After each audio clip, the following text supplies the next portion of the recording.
Sindh solid waste management board क्या काम कर रही है उसकी मैं डिटेल बताने लगा हूं। 2 जगह जो है वो कॉन्ट्रैक्ट अवार्ड करने के लिए बिडिंग होती है, डिस्ट्रिक्ट कोरंगी और डिस्ट्रिक्ट सेंट्रल में। डिस्ट्रिक्ट सेंट्रल में एक कंपनी जो है वो क्वालिफाई कर जाती है ये 24 अरब का। सुशील भाई आप भी सुने गौर से।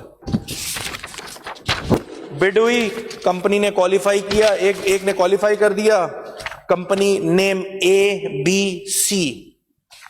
फिर अचानक एक समरी निकलती है और उस पर ये जो सेपरा का रूल है ना, सिंध पब्लिक प्रोक्योरमेंट एक्ट 2009 का, उसका रूल 21 का 1 है, मैं पढ़ देता हूं। Notwithstanding anything contained in this act और any other law and rules और regulation made thereunder for the time being in force, government shall have power to grant exemption to procurement of an object or class of object in the national interest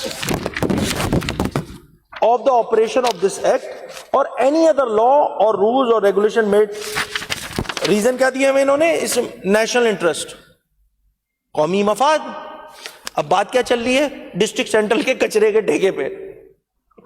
मतलब आप समझे, बात को समझे मैं जो समझाना चाह रहा हूं। बात चल रही है कचरे के ठेके देने पर, जिसकी मालियत लगभग 24 अरब रुपए कि भाई उस कंपनी का अवार्ड किया जाए और ठेके लिए जाए।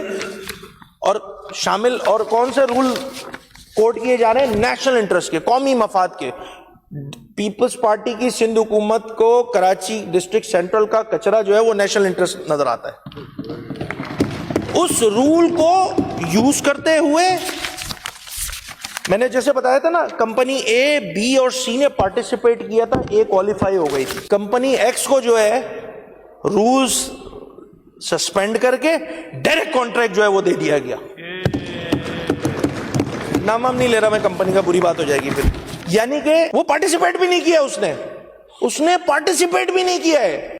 अब हम जैसा आदमी यही समझेगा भाई कि बातचीत तय नहीं हुई होगी उससे जिसने क्वालिफाई कर लिया था, इसीलिए नेशनल इंटरेस्ट आ गया। मतलब कराची के कचरे पर नेशनल इंटरेस्ट को सामने रखते हुए डायरेक्ट 24 अरब रुपए का कॉन्ट्रैक्ट जो है कंपनी को दे दिया जाता है। नहीं बात करें कि यहां पे करप्शन हो रही है या नहीं हो रही है, नहीं बात करें, हो रही है, कागजों के साथ बता रहा हूं हो रही है और बड़े धड़ल्ले से हो रही है।